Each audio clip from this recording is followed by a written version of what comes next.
Бүжгэлж байгаа оддыг өөрөөсөө төрүүлэхийн тулд хүн дотроо chaos-та байх хэрэгтэй. Фридрих Ницше. За энд chaos гэдэг үг нь бол инх замбраагүй, хөл толгойгүй задгаа байдлыг илтгэж байгаа. Chaos гэдэг үгийг орчуулахгүй ашиглаад аваад явна. За өмнөх дугаар дээр би Дионис сурахны талаар ярьсан. Дионис нь түнэр харахгүй зовлон илэрхийлдэг бол Аполло нь гэрэлгээ илэрхийлдэг. Аполло гэж одоо эмх цэгц буюу ордер, дистара, логик, хан хязгаарлалтыг илэрхийлдэг бол Дионис нь chaos, зааг хэлбэргүй тийм зүйлийг илэрхийлдэг. Дионис нь бас бидний одоо доторх дур хүсэл, сэтгэлийн хөдөлгөөний илэрхийлэл болсон сүнсийг илэрхийлдэг л дээ. Дионисыг одоо байгаагаар нь хүлээн зөвшөөрч өөртөө усгаж нэгтгэх нь энэ амьдралын агуу цар хүрээтэй бүхэл одоо баялаг мэдрэмжүүдийг мэдрэх нөөц болцоог бий болгодог. Үүн шаардлагатай зүйл нь өмнөх дугаарт ярьсан тэр тэмээ гэдэг тэр сүнслэлтэй. Тэмээ нь одоо хүнд ачаа, хүнд зовлон үүрэх зорилттой байдаг. Болвол одоо бид нар ч бас ялгаагүй гэдэг санаа гаргаж өгсөн. За харин энэ дугаар дээр би Дионисыг арай өөр өнцгөөс нь бас хүндмөр санагдлаа. Илүү сэтгэл хөдлөл, мэдрэмж, гал дүрлэлсэн дур хүсэл, харгахуу, chaos талаас нь ярина. Бидний дотор ямар байдлаар байдаг талаар тэгээд яаж өөртөө энэ сэтгэл хөдлөлүүдэд дамжуулж хувийнхаа хувьд бүрэн бүтэн болох талаар ярих бах. Яагаад гэвэл энэ бүхэн одоо бүрэн дөр амьдралд зайлшгүй зүйлсүүд тэгээд ер нь Юнгийн сэтгэл судлалт сүүдэр гэдэг ойлголтын суур онол болж өгч магадгүй. Ницше бол бас өөрийнхөө анхны сэтгэл судлаач гэж хэлдэг л дээ. Тийм болохоор энэ сэтгэл судлалын талаар юм шиг яриа хийж магадгүй. Гэхдээ дунд нь бас Ницшегийн онлын философиодыг бас дөрт холно. За бид нар бүгдээрээ угтаа бол сэтгэлийн амтан.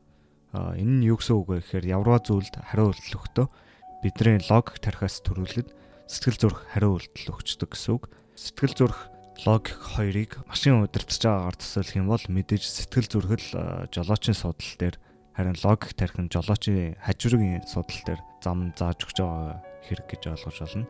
Хамгийн гол асуудал нь логик тархи сэтгэл хөдлөл хоёр жоохон харилцаа муутай.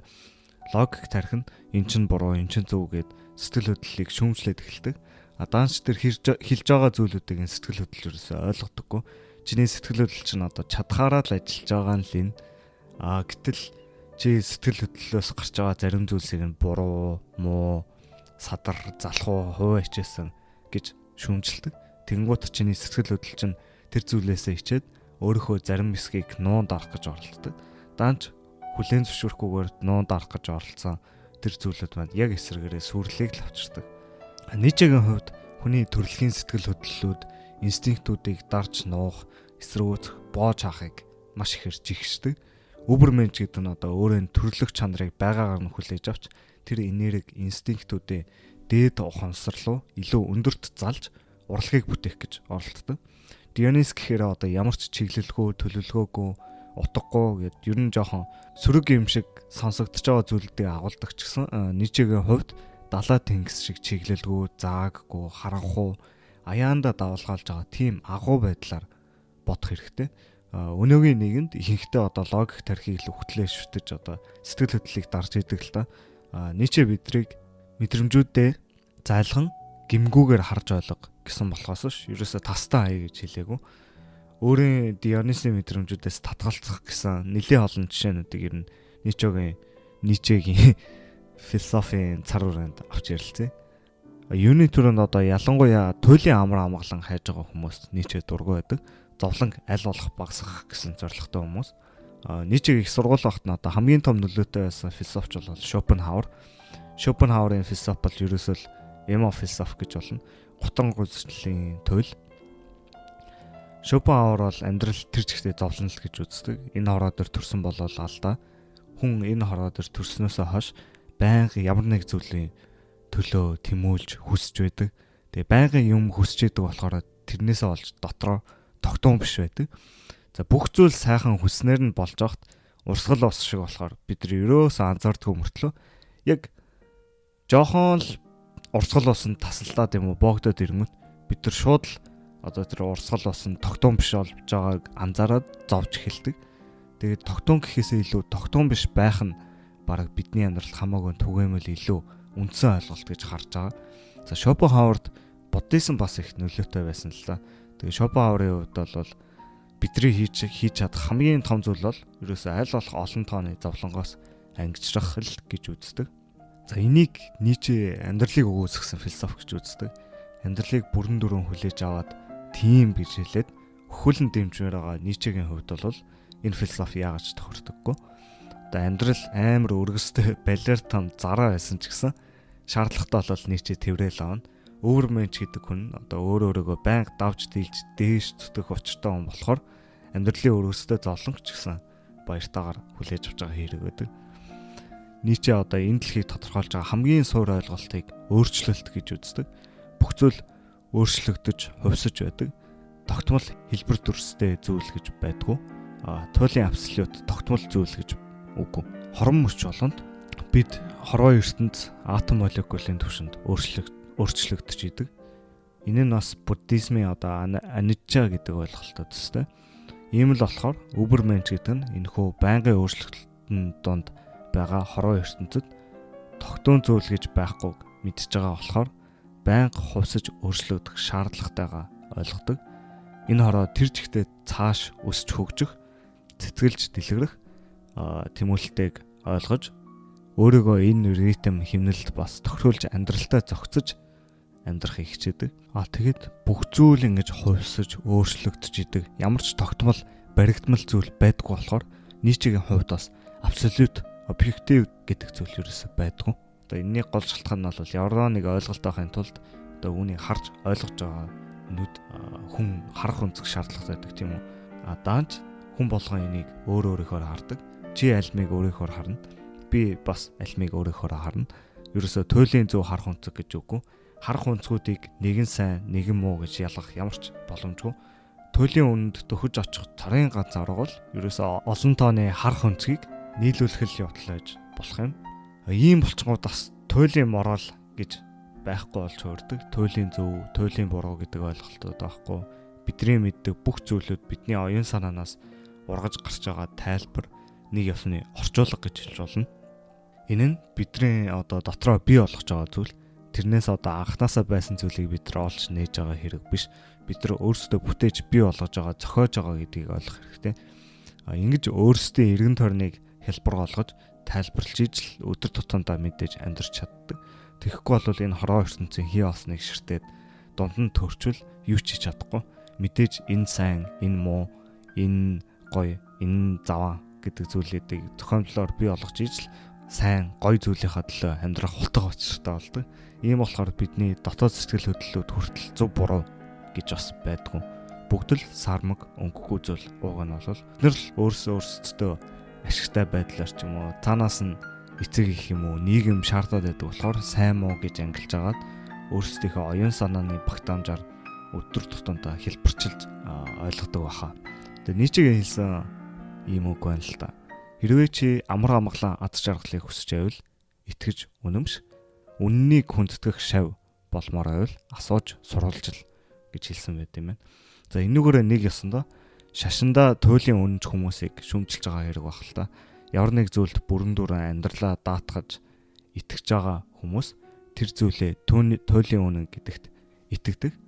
Харин Ницшегийн хувьд бол тэр нь хий олсон зүйл байдаг гэж сая дурдсан. Тэгээд зогсохгүй. Одоо миний бодлоор бол хамгийн чухал шимж нь энэ хүмүүс зовлон таагүй байдлаас цугтааж байгаа амар амгалан гөхөхийн тулд ямар нэг зүйл тултлаа итгэж өөрсдөө тайдаруулж байгаад л байгаа. Заавал нэг бүх зүйлийг өгөөсгөж өөрийгөө зовоох ямар ч шаардлагатай юм бэ гэж боддог юм уу? Эсвэл өхөөс л биш нэг юмдаа итгээд аз жаргалтай тухтайхан шиг амьдраад өгснэн дээр гэдэг ойлголтод байдаг гэж магадгүй. Ингэснээрээ цааш тэр үннийг хайх ирлэн энэ үзэл баримтлалтаа боогдож байгаа хэрэг болдог баг. Бүх зүйлийг харж чадахгүй айгүй тийм баригдмал жижигхэн линзээр харж байгаа гэж хэлж болно. Харин Ницше үннийг дээдэлдэг болохоор ингэж туйлшрахгүйгээр байнгын үннийг хайж сурвалжилсан, байнга өөрийн мэдлэгээ хувьсан өөрчилсөн.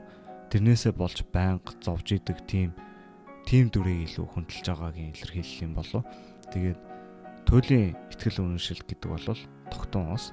Энэ хорвоо ертөнц болон Übermensch-ийн байнгын хувьсан өөрчлөгдөж байгаа чанарыг яг эсрэг зүйл болж таардаг. За Ницше буддизмыг уг нь бас их хүндэлдэг. Христийн шашныг бодвол одоо нүгэл гэдэг зүйлийг арилгахын оронд зовлон гэдэг зүйлтэй тулгардаг. Тэгээд энэ бол хамаагүй дээр толдох зүйл гэж үздэг ч гэсэн буддизмын шашмыг бас угтаа амьдралд бууж өгсөн шашин гэж үздэг. Яг тэгвэл буддизмд даяанчилсан бүх зүйлээс татгалцсан хүнийг хамгийн их шүтдэг л дээ. Тэгээд энэ дэлхийн бүх таашаалуудаас татгалзаж байгааг англиар эстетик гэж байгаа. Тэгээ би энийг даяанчлагч гэж орчуулж байгаа. Таашаалуудаас татгалцснараа ерөөсөө секс хийхгүй, хүнтэй гэрлэхгүй, дар суухгүй, ой модонд бясалгаж амьдрахыг л хэлж байгаа. Өөрийн импульс, инстинктийг ашиглаж илүү дээд хүчрхэг хүн болохын оронд эдгээр өөрийг нь хүн болгодог чухал зүйлүүдээс татгалзаад байгаад нь дургүй байдаг. Зовлонгоор дүүрэн хороогоос зүгтэж амар амгалангийн төлийг хайж амьдралд бууж өгч байгаа хэрэг гэж ойлгодог. Дотоод амар амгаланг Ницше унтж байгаагаас ялгаагүй гэж зүрлдэг. Миний бодлоор бас энэ нэлийн ширүүн гэхдээ бас оноод хэлчихсэн юм шиг санагдаж байна. Харин бид нар яг эсрэгээрээ сэрх хэрэгтэй босч ирээд тулдаж өөрсдийнхөө эсрүүцлийг давж дийлж бүрэн бүтээн эрхчлөөнийхөө төлөө зүтгэх хэрэгтэй гэж боддог баг. Буддизмын одоо хамгийн чухал хэрэгсэл бол бясалгал. Миний хувьд бол бясалгал маш их хэрэгтэй зүйл. Юмыг илүү боддоор тов тодорхой бүрэн бүтээн харж мэдрэхэд тусалдаг. Юмыг бас байгаагаар нь ажиллаад ирэхээр одоо миний бодлыг болонгортуулж байгаа тийм зүйлүүд арилж агаарт тэгдэж сул тавигдаж байгаа юм шиг санагддаг. Ингэснээр харин ч Ницшегийн хүсэж байгаа шиг илүү дээд хүн рүүгээ төгсөн, илүү хүчрхэг болсон амьдралыг бүрэн бүтнээр нь хүлээж авч байгаа хэрэг байж болно. Гэхдээ Ницшегийн хэлэх гээд байгаа зүйл нь гэвэл одоо бясалгалыг туйлд нь авч үзэх л буруу хэрэг. Ерөөсөө яагаад гэвэл амьдралыг ажиглаад хөдөлгөөнгөө сууж агаад нь дургу. Хичнээн гэгэрсэн хүнч байсан зүгээр л хөшөөшөг болоод ажиглаад суух бол утгагүй хэрэг. Амьдрал гэдэг нь цаанаасаа л гар бие оролцож, тоглож, бүжгэлж, өөрийн инстинктийг урлаг болгож илэрхийлэх хийгэлдэг. Бид нар зүгээр нэг ажил суугаа унтаа хүмүүс биш. Бид нар бол оролцогч, бүтээн байгуулагч хүмүүс. Одоо Хайдекертэй тугаар дээр ярьдаг шиг бид нар одоо алхахыг шинжлэх гэж ширтээ зогсоод байдаг. Харин алхаа барьж авч агаад юм хийдэг, юм бүтээдэг, юм бий болгодог. Бидраас чи хин юм бэ гэж асуул. Бид нар бол бүтээгч гэж хариулах хэрэгтэй. Бас Ницшегийн хувьд маш цөөхөн тооны хүмүүс л ерөнхийдөө сексэс татгалзснараа илүү том зүйлийг бүтээх сэдэлтэй ёс суртахуун болгож чаддаг бол ихэнх хүмүүсийн хувьд зүгээр л хорлол болж хувирдаг гэж үздэг. Сексэс татгалзснараа дотоод дур хүсэл тачаалаасаа болоод өөрийгөө шатаадаг, өөрийгөө сүйтгэдэг, ингэж ташаалдаа шатаж үнс болохын оронд хүнтэй гэрлэх хэрэгтэй гэж хэлдэг л дээ. Тэгээд хүн болгонд л ер нь янз бүрийн сексийн төсөөл фантазинууд байдаг. Тэд нар хүмүүстэй хуваалцмааргүй, галзуу, сонин, хүү ичмээр юу ч хийж магадгүй. Бүр маш болохгүй буруу зүйлүүд ч байж болно, садар зүйлүүд ч байж болно. Тэгээд өөрийгөө шүүмжилж муу хүн, садар хүн, гаж хүн, ёс суртахуунгүй гэж яллаж цолохын оронд өөрийгөө ойлгох гэж хичээх хэрэгтэй байдаг. Тэгээд би өөрийнхөө нэг мангар жишээ нь өстөртэй л да.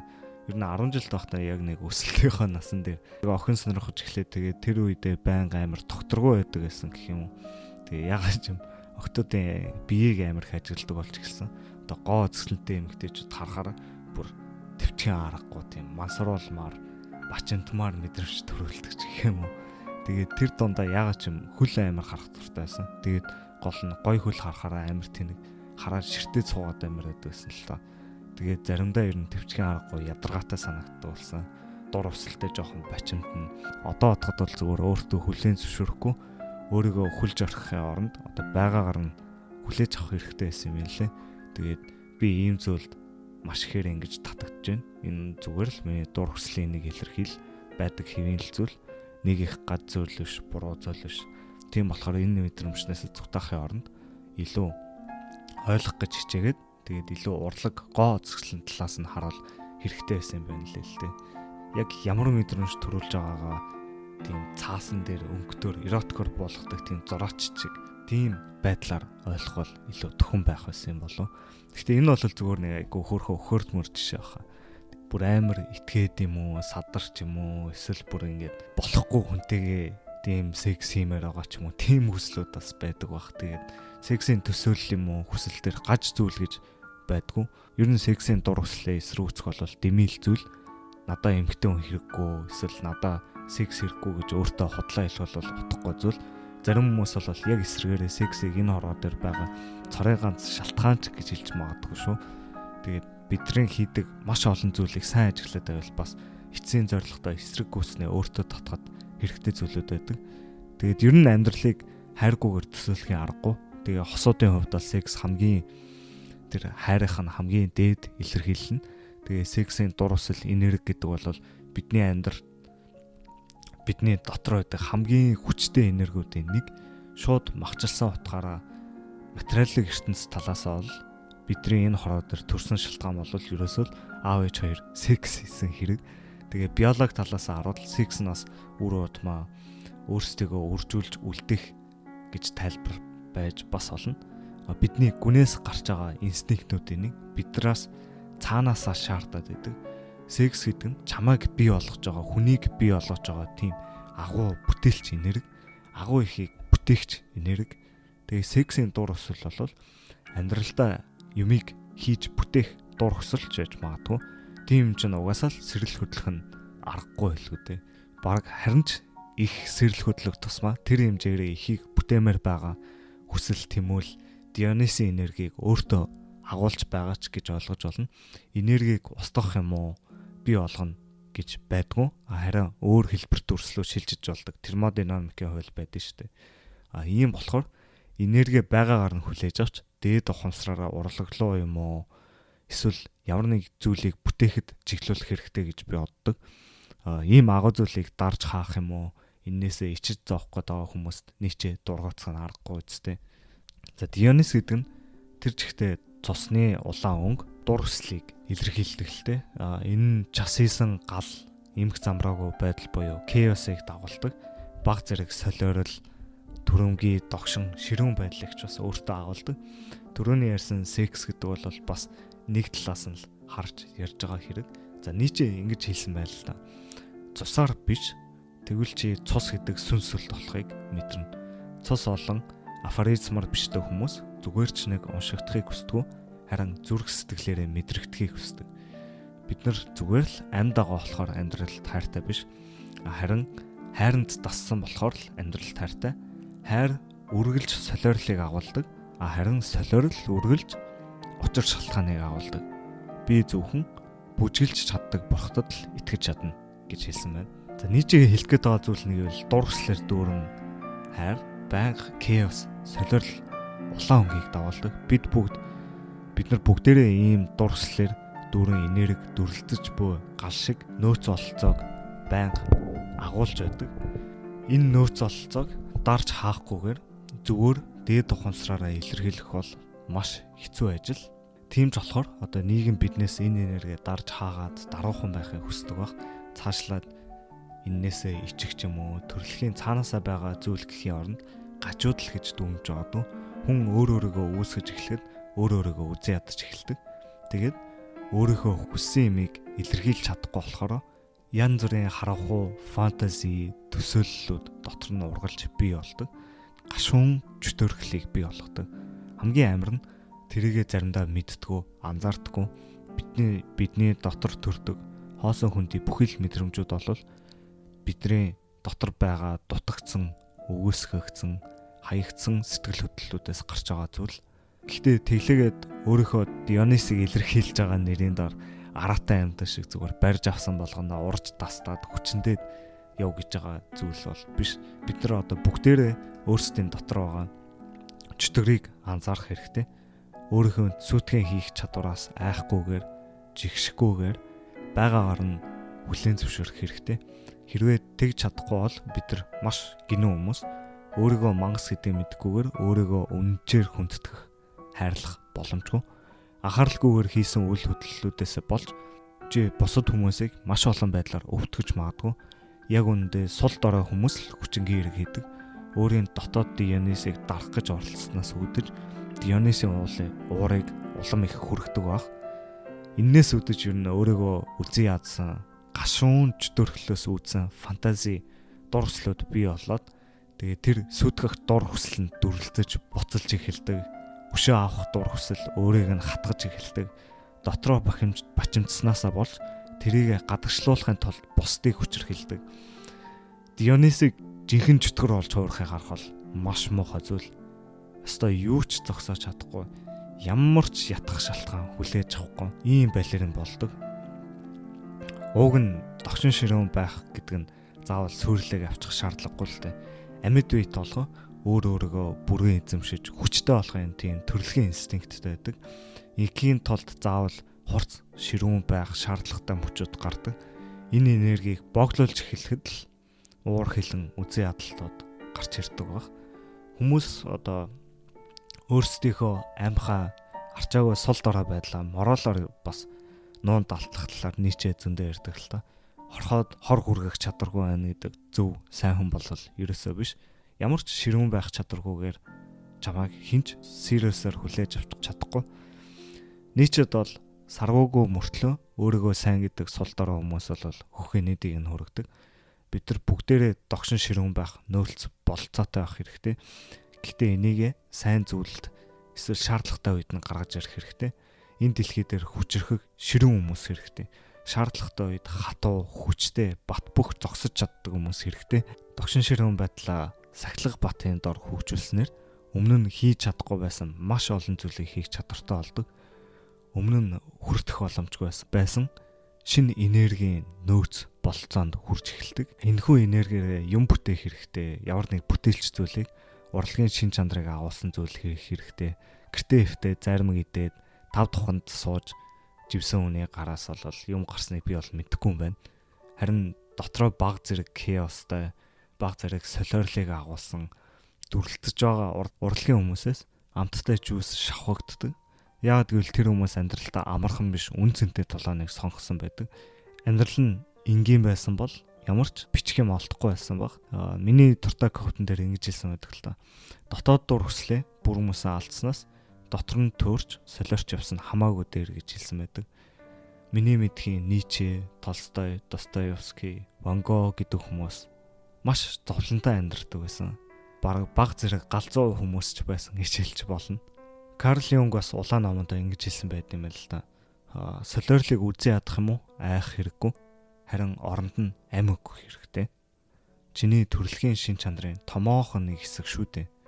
Энийг анзаарч байгаадаа харин ч талархах хэрэгтэй. Яагаад гэвэл чи энэнийхээ хохирогч байхаас сэргийлж байгаа хэрэг. Солиорл гэдэг нь өдөр тутмын амьдралд маш хамааралтай.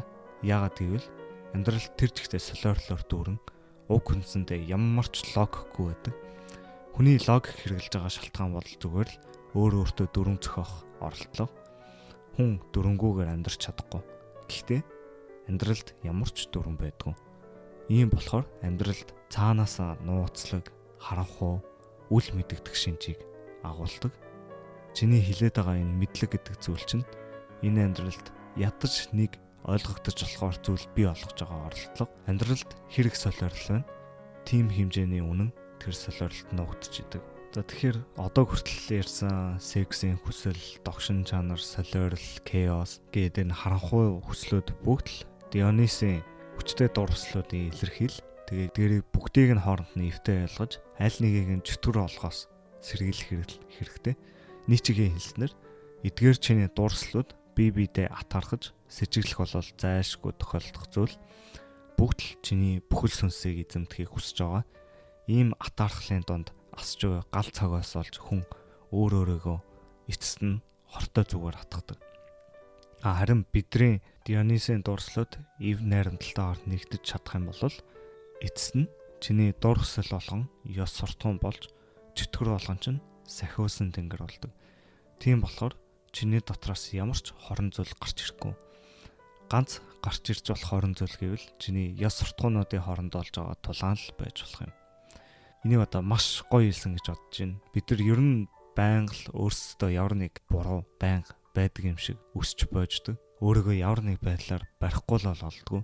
Нийгэм цаанаасаа нэг номхон энгийн уйдгартай ахыг шаарддаг. Гэтэл Ницше чамд ямар ч буруу зүйл байхгүй, ямар ч хорон чанар байхгүй гэж хэлж байна. Чиний сөрөг гэж боддог зан чанар болгон чинь зүгээр л зөв зааварчилгаа хайр хүртэхгүй хэрэг байдаг. амар гаж галзуу солиотой, замбраагүй, эсвэл хитрхи дарав, хитрхи хөдөлгөөнтэй, хитрхи тархиараа ажилдаг, хитрхи зүрхээ чагнадаг, хитрхи эмгтээлэг, хитрхи эргэтэлэг юу гэдэг бүх муу гэж боддог, хүлээн зөвшөөрч чаддаггүй зүйлүүдийг чинь муу биш гэж хэлж байгаа хэрэг.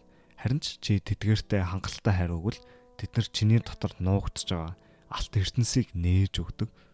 Эдгээр чөтгөрүүд нь сахиусан тэнгэр болж хувирдаг гэж хэлж байгаа хэрэг. Тийм болохоор цорын ганц чөтгөр бол саяны чөтгөр гэж бодсон зүйлүүдээ сахиусан тэнгэр болохыг зогсоож байгаа зүйлийг л чөтгөр гэж хэлж байгаа. Бидний дотоод сэтгэл зүй байнгын ордер болон chaos-ын цикл дээр явагддаг.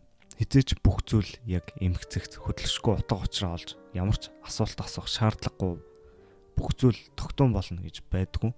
Тэглээгээд бас байнгын эмх замбраагүй chaos харанхуй донд бүх зүйл тодорхойгүй болно гэж бас байдгүй. Бид нар chaos болон ордрын зааган дээр явдаг. Өөрийн сайки доторх зүйлээ үргэлжийн эмхэлж, зэгцэлж, бүрэн бүтэн болгож идэг. Тэгснээрээ илүү үбэрмэнж болохдод төгтөг.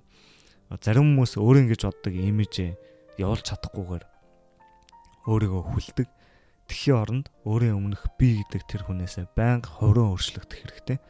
Тэгхийн тулд chaos-то өөрөөрөө сайн дураараа нүүр тулах хэрэгтэй. Өөрийн доторх хамгийн гүнзгий харанхуй хэсэг рүү өнгөх хэрэгтэй байдаг. За магадгүй энэ ертөнцийн хов аасныг мэдэрч болно. Энэ ороогийн бүхэл зүйл тохиолдлын чанартай аяанда явагдаж байгаа шин чанартайг мэдэрч авч болно. Нийч бол амьдралыг айгүй тохиолдлын чанартай гэж үздэг л те. Амьдралд маш олон таагүй зүйлс ямар ч шалтгаангүйгээр хийсчирдэг. Амьдрал нуурч ундаг. Зарим хүмүүс галзуурдаг. Ямар ч чиний оролцоогүйгээр чамаас асуухгүйгээр хамгийн хайртай зүйлүүдийг чинь хуу хамаал явдаг. Гэхдээ нийтчээ амьдралд бүх тохиолдлын чанартай зүйлийг гим зэмгөө жоохон хөвчийг хүлээж авдаг. Хорон зүйл гэж байхгүй болсон бүх чөтгөрөө сахиусан тэнгэр болгоцсон болохоор үбэрмэн чинь өөрөө хүүхчиг цайлган болдог баг. Хороо дэлхийн ийм хэлбэр дүрсгүү тохиолдлынхан болохоор ямар ч зүйлийг бас хит сериусаар хүлээж авах шаардлагагүй болдог. Эцсийн эцэст бидний төсөөлж байсан бүх зүйл хамаагүй л байсан юм байна. Өөрөөсөө болон амьдралаас нэхэд байсан бүхий л зүйл хий осон төсөөлөл байж бүх зүйл аяанда явагддаг болохоор ямар ч эсэргүүцээд байх зүйл угтаа болол байхгүй байсан юм байна. Ямар нэг үзэл бодолд хорогдох шаардлага байгаагүй юм байна. Энэ аяанда явагдаж байгаа хороо дэлхийн хөдөлгөөний илэрхийллийг Ницше бүжиглэх, дуулах, инээд хөөртөө зүрлдэг. Ницшегийн Eternal Recurrence гэдэг алдартай ойлголт байдаг л та. Энэ нь ерөөсөө цаг хугацаа эхлэл төгсөлгүй болохоор бидний амьдрал яг энэ дараалалаараа яг энэ чигээрээ ахиж хязгааргүй олоодаа давтагдана гэсэн санаа байдаг. Бидний мэдэрч байсан жаргалтай хорон мөч бүр хязгааргүй олоодаа давтагдана. Тарчлаас нь зовлонтой мөчүүд ч гэсэн хязгааргүй олоодаа давтагдана. Одоо мэдэрч байгаа зүйлээ чи ахин дахин хязгааргүй олоодаа мэдэрнэ. Яг энэ амьдралаа амьдраал байна. Яг энэ нь яг шинжлэх ухааны талаасаа жоохон сонирхолтой ч гэсэн Ницшегийн амьдралыг харах өнцгийн талаар өнцөг талаасаа айгүй сонирхолтой. Миний бодлоор энэ нь бас бидний өөрсдөө хийж байгаа үйлдэл маш их хариуцлага ноохыг хэлж байгаа бах. Хэрвээ миний хийж байгаа үйлдэл болгон хязгааргүй олноодоо давтагдах юм бол юу энэ хороо дэлхий чинь хоосон утга учиргүй яг эсрэгээрээ амар утга учиртай чухал хэрэг болж таарч байна. Тэгээ яг эсрэгээрээ бид нар энэ өөрсдийнхөө богино амьдралын хариуцлагыг бүрэн дүүрэн ухаарч үүрч яг жинхнээсээ амьдарч эхлэх бололцоо гэсэн харуулсан баг. За Заратустра ном дээр гарахдаа эхэндээ энэ бодлыг хүлээн зөвшөөрч чаддаггүй маш олон зүйлийг дотроосоо эсрэгүүддэг. Гэхдээ эцэст нь энийг хүлээн зөвшөөрч амьдралыг хөхөөлөн дуулдаг. Сайнтай, муутай бүгдэнтэй нь хорон мөч бүрийг яг энэ чигээр нь юу ч өөрчлөмөргүй байна. Яг энүүгээр нь амьдрмаар байна. Ямар сайхан мэдээвэ. Ахин дахин хязгааргүй олоодаа амьдраад үгүй гэж чангаар хашгирдаг. Өөрийн хувь заяаг хайрлаж байгаагийн дээдийн илэрхийлэл энийг аморфти гэж хэлээд байгаа. Ницшег яг уншаад ирэнгүүт бас жоохон амар эсрэг тесрэгтүү мэдрэмжүүдээ өгдөг л дөө. Амар serious яг ингээл үбэрмэнч байх хэвээр амьдралыг зүтгэх хэрэгтэй гэдэг мөртлөө яг уншаад ирэнгүүт бас амар тийм serious биш зүйлүүдийг айгүй их ярьдаг. Тэгээд ялангуяа дуулах, бүжиглэх, инээд хүрийг нийчээ бүр амар их тодтогч ярьдаг. Гэтэ яг өөрийнх нь хувийн амьдрал дээр бодохоор бас амар харамсалтай санагдаг. Өөрөө бол байнгын тэгж өвчтэй, зовдөг, амар тийм зовлонтой, тэгээд амар их ганцаардмал амьдралтай байсан. Тэгсэн мөртлөө ингээд амар өөдрөгөөр бүжиглэх, дуулах, инээд хүрийг ингэж дээдийн цэнгэл жаргал амьдрал шиг ярьж байгаа нь амар гунигтай мэдрэмж төрүүлдэг л тээ. Тэгээд амьдрал нь ийм амар хогийн байхад амьдралыг ийм их харилж исэн гэж бодохоор бас ер нь надад их агуу санагддаг л та. За миний Ницшегийн талаар ярьж үзмээр байсан бүх юмнууд ер нь ингээд дуусчлаа. Эцэснийхэд Ницше бол тийм готрон-гуцалтай хүн болол ерөөсөө биш. Харин ч миний мэдхийн хамгийн өөдрөг хүмүүсийн нэг, байж болох хамгийн төнөр харанхуй хий хоосон утга учиргүй зүйлээс утга учирыг бий болгож бидэнд амьдрал гэж яг юу болохыг бүрэн бүтнээр нь ойлгуулахыг хичээсэн тийм хүн байгаа. Амьдралыг зоригтой, аюултай амьдрах урам зоригийг бэлхэмлэж байгаа хүн. Дотоод хүнийхээ дүрлсэн дур хүслийг бүрэн бүтээр илэрхийлж хүчтэй байхыг сануулж байгаа хүн.